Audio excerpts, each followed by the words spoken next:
ଆଜ୍ଞା ନମସ୍କାର। ମୁଁ ଶ୍ରୀଯୁକ୍ତ ନରେନ୍ଦ୍ର ପୃଷ୍ଟି କପ୍ତିବଦା ବ୍ଲକ ଅନ୍ତର୍ଗତ ଜଳିଦା ଆଞ୍ଚଳିକ ସାଧନ କେନ୍ଦ୍ରର ଜଣେ ସଂଯୋଜକ ଅଟେ। ତେବେ ବର୍ତ୍ତମାନ ଯେଉଁ କରୋନା ମହାମାରୀ ସମଗ୍ର ପୃଥିବୀରେ କାୟ ବିସ୍ତାର କରି ଚାଲିଛି, ତାକୁ ହିଁ ଆଖି ଆଗରେ ରଖି ଆମର ଓଡ଼ିଶା ସରକାର ଯେଉଁ ଅନଲାଇନ୍ ଶିକ୍ଷା ବନ୍ଦୋବସ୍ତ କରିଛନ୍ତି, ସେହି କାରଣରୁ ଆଜି ଅଷ୍ଟମ ଶ୍ରେଣୀ ବିଜ୍ଞାନ ବହିର ଯେଉଁ ପ୍ରଥମ ବିଷୟଟି ଅଛି ତାକୁ ଆଲୋଚନା କରିବାକୁ ଯାଉଛି। ଶସ୍ୟ ଉତ୍ପାଦନ ଓ ପରିଚାଳନା। ପିଲାମାନେ, ତମେ ଜାଣିଥିବ ଯେ ପ୍ରତ୍ୟେକ ଜୀବ ବଞ୍ଚିବା ପାଇଁ ସେ ଖାଦ୍ୟ ଆବଶ୍ୟକ କରିଥାଏ।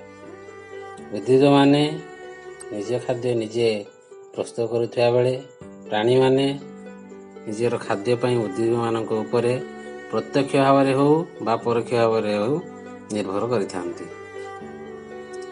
ଖାଦ୍ୟରୁ ଆମକୁ ଶକ୍ତି ମିଳିଥାଏ ଏବଂ ଏହାକୁ ବିଭିନ୍ନ ଶାରୀରିକ କ୍ରିୟା ପାଇଁ ଜୀବମାନେ ଉପଯୋଗ କରିଥାନ୍ତି। ସମଗ୍ର ଜନସମାଜକୁ ଖାଦ୍ୟ ଯୋଗାଇବା ପାଇଁ ନିୟମିତ ଖାଦ୍ୟ ଉତ୍ପାଦନ, ସଠିକ୍ ପରିଚାଳନା ଏବଂ ତା'ର ସୁଷମ ବଣ୍ଟନ ମଧ୍ୟ ଆବଶ୍ୟକତା ରହିଛି। ଆଜି ସେହି ଶସ୍ୟ ଉତ୍ପାଦନ ଏବଂ ପରିଚାଳନା ବିଷୟରେ ଆମେମାନେ ଆଲୋଚନା କରିବା। ପ୍ରଥମେ ରହିଛି କୃଷି ପ୍ରଣାଳୀ। ଭାରତ ବିଶ୍ୱର ଦ୍ୱିତୀୟ ଜନବହୁଳ ରାଷ୍ଟ୍ର। ବର୍ତ୍ତମାନ ପରିସ୍ଥିତିରେ ତା'ର ଜନସଂଖ୍ୟା ପ୍ରାୟ 140 କୋଟି ପାଖାପାଖି। ତେବେ ଏତେ ସଂଖ୍ୟକ ଲୋକମାନଙ୍କର ଖାଦ୍ୟକୁ ଯୋଗାଇବା ପାଇଁ ଏବଂ ତା'ର ବଣ୍ଟନ ପାଇଁ ସେହିଭଳି କୃଷି ପ୍ରଣାଳୀର ମଧ୍ୟ ଆବଶ୍ୟକତା ରହିଛି। ତୁମେମାନେ ଜାଣିଥିବ, ପୂର୍ବରୁ ମଣିଷ ବଣ ଜଙ୍ଗଲରେ ବାସ କରୁଥିଲା। ଖାଦ୍ୟ ପାଇଁ ନିଜେ ଚାଷ ନ କରି ବଣ ଜଙ୍ଗଲରେ ଯେଉଁ ଫଳମୂଳ ବସୁ ଶିକାର କରି ସିଏ ଖାଉଥିଲା, ସେଟା ତୁମେ ଜାଣିଛ।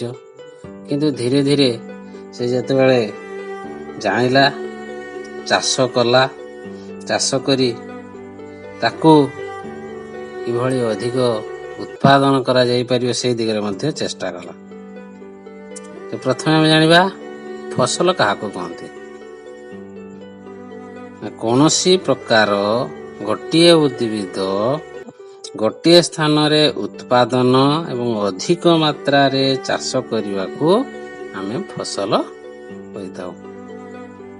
ଫସଲ କାହାକୁ କୁହାଯାଏ ନା କୌଣସି ପ୍ରକାରର ଗୋଟିଏ ଉଦ୍ଭିଦ ଗୋଟିଏ ସ୍ଥାନରେ ଉତ୍ପାଦନ ଏବଂ ଅଧିକ ମାତ୍ରାରେ ଚାଷ କରିବାକୁ ଫସଲ କୁହାଯାଇଥାଏ। ଉଦାହରଣ କେଉଁଗୁଡ଼ିକ?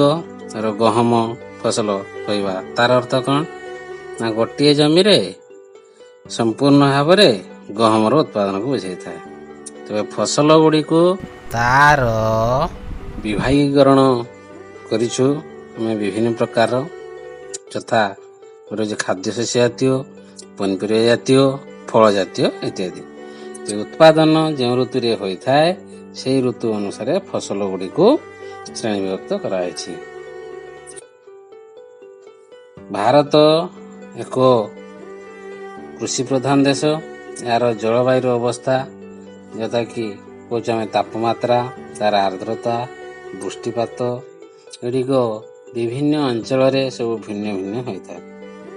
ବିଭିନ୍ନ ପ୍ରକାରର ବିବିଧତା ସତ୍ତ୍ୱେ ଆମ ଦେଶରେ 2ଟି ଉନ୍ନତ କିସମ ଚିହ୍ନଟ କରାଯାଇଛି। ଫସଲର 2ଟି ଉନ୍ନତ କିସମ ଚିହ୍ନଟ। ପ୍ରଥମଟି ହେଲା କ'ଣ ନା ଖରିଫ ଫସଲ ଏବଂ ଦ୍ୱିତୀୟଟି ହେଉଛି ରବି ଫସଲ। ପିଲାମାନେ, ଆଜି ଆମେ ପ୍ରଥମେ ଆଲୋଚନା କରିବା ଖରିଫ ଫସଲ କ'ଣ। ବା ଖରିଫ ଫସଲ ବର୍ଷା ଦିନେ ଚାଷ କରାଯାଉଥିବା ଫସଲକୁ ଆମେ ଖରିଫ ଫସଲ କହିଥାଉ। ଏହା ସାଧାରଣତଃ ଜୁନ ମାସରୁ ସେପ୍ଟେମ୍ବର ମାସରେ ଏହି ପ୍ରକାର ଫସଲ ଚାଷ କରାଯାଇଥାଏ।